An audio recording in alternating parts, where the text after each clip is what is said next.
मैं आप सभी से जो लगातार 2-3 दिन से यह घटनाक्रम चल रहा है, इसके बारे में आप सभी को बता देना चाहता हूं कि जिस प्रकार से घटिया राजनीति इस जिले में और राजनगर विधानसभा में की जा रही है, इन लोगों की जो सामंतशाही जो राजनीति है वो खत्म होने जा रही है।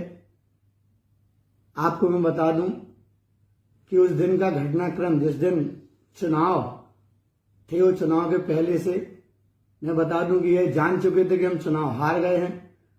जनता, इनके कार्यक्रम नहीं हो पा रहे थे, ये कहीं जा रहे थे तो जनता नहीं मिल रही थी, कोई सुन नहीं रहा था। ये पूरे तरीके से समझ चुके थे कि हम चुनाव हार चुके हैं। तो इन्होंने बौखला करके ये 2-3 दिन से प्लान वे में कर रहे थे कि हमें कहीं ना कहीं इस तरीके से विवाद करना है कि जो इन पर फर्जी FIR हो। आप पता कर लेना, वहां के लोगों से भी पूछना कि जब चुनाव था, मैं पूरे दिन में समझ रहा था कि चूंकि ये चुनाव हार रहे हैं, नाती राजा बौखलाया हुआ था। वह पूरे दिन 20 गाड़ियां लेकर के पूरे क्षेत्र में घूमता रहा। मैं जानबूझकर अवॉइड करके लव कुश नगर एरिया में रहा। लव कुश नगर के कार्यकर्ताओं को पता है, पूरे लव कुश नगर में रहा। फिर मैं गांव गया, सभी जगह से मैंने बातचीत की। बेचारे सब बढ़िया 2 बजे तक मैं पूछने 2 बजे मिड़का गांव में था। मुझे पूरे टाइम इस प्रकार की सूचना मिलती रही। घटनाक्रम बता देना चाहता हूं कि इन्हें गोरा में जाकर के वहां पर अहरवाल समाज के लोग थे बेचारे, उनको पकड़ करके मार पिटाई की, गाड़ी में भर करके लाओ, बोले साले अगर कल दिखोगे तो गोली मार देंगे। उसके बाद रानी साहब स्वयं पता कर लें, नए गांव गई 10 गाड़ियों के साथ। वहां पर लोगों को, कुशवाहा समाज के लोगों को धमकाया। वहां पर राज समाज के लोग थे, खंगार समाज के लोग थे, उनको धमकाया कि अगर कल दिखे तो फिर गोली मार देंगे। वहां से फिर निकले तो नाती राजा साहब चंदनगर बेल्ट में गए, तो हमारा जो युवा मोर्चा का जिला उपाध्यक्ष है उसके साथ इन्होंने मार पिटाई की, धक्का दिया, उसका फोन आया। फिर जाकर के चंदनगर तरफ पूरे बेल्ट में घूमते रहे। इन्हें पर्याप्त दारू बांटी, मछलियां बांटी, पैसे बांटे, पूरा आतंक तांडव किया था।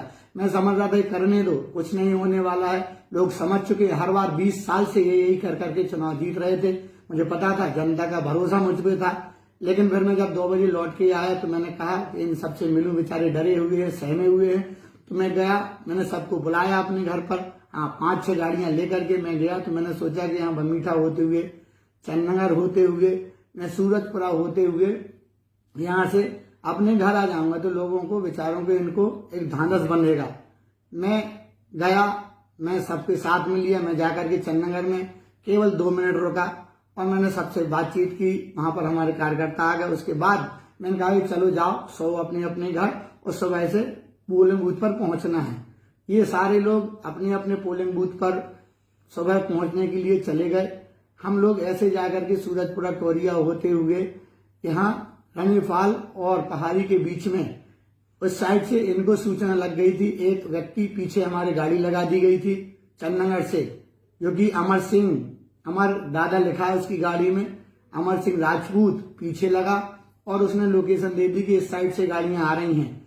रात को 2 बजे सीधे इस तरफ से रनेफाल रोड पे, यहां से सत्ती की मरिया से गाड़ियां, लगभग 10-15 गाड़ियां, नाती राजा का काफिला, जो कि पूरे दिन से जो लड़के नशा किए हुए घूम रहे थे, लाठी डंडे, होंके, तलवार लेकर के, वो वहां पर जाकर के रनेफाल रोड पर जंगल में उन्होंने गाड़ियां, सामने से मुझे दिख गई गाड़ियां आ रही हैं। मैंने सोचा कि भाई हम प्रचार कर रहे हैं, ये बगल से निकल जाएंगे। लेकिन ये आए, इन्होंने एक गाड़ी हमारे बगल से निकली, जो सत्या था, सत्या बुंदेला, उसने बगल से गाड़ी निकाल ली।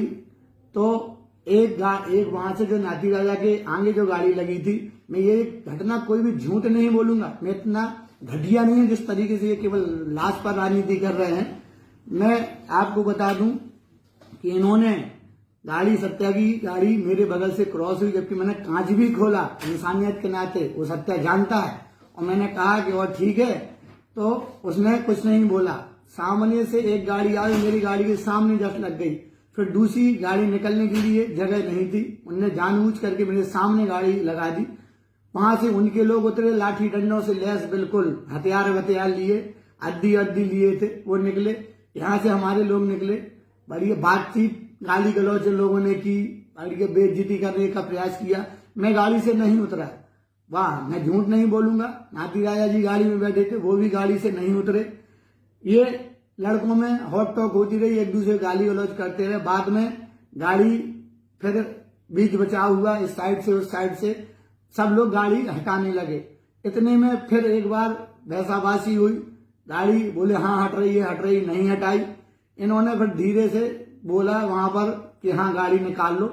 तो 2 गाड़ियां हमारी, चूंकि मेरी गाड़ी आगे थी तो मैंने आगे गाड़ी निकाल ली। निकालने के बाद मैं लगभग आधा किलोमीटर के लगभग पहुंचा। उसके बाद मैंने देखा तो वहां से पता नहीं, लाइट नहीं दिखाई दी, तो मैंने देखा कि गाड़ियां नहीं आई हैं। तो वहां से फोन आता है मेरे पास कि भाई साहब गाड़ियों के कांच फोड़ने लगे हो, जो फायरिंग कर रहे, हमें फायर सुनाई दे गया, फायर कर रहे हैं और इन लोगों ने गाड़ियां नहीं निकलने दी। तो वहां से जैसे ही फायर हुए तो आनंद फानंद पर गाड़ियां भगी। फायर हुए तो भगदड़ में इनकी भी गाड़ियां भगी।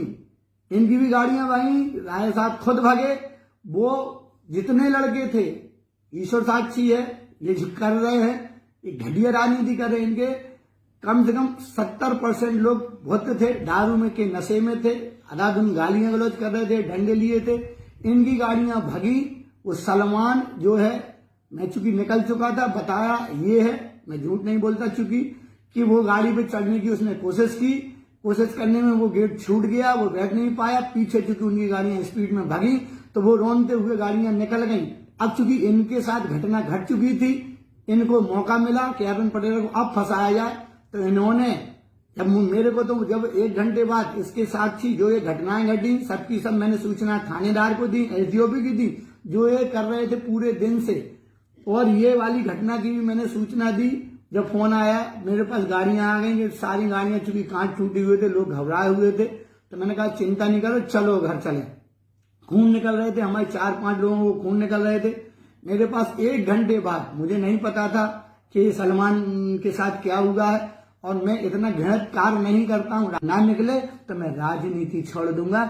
झूठ नहीं बोल रहा हूं, ये फर्जी है, ये झूठा है, ये केवल रोटी सेक रहा है, अपनी राजनीति सेक रहा है। लेकिन राजा साहब, आपकी राजनीति खत्म हो चुकी है।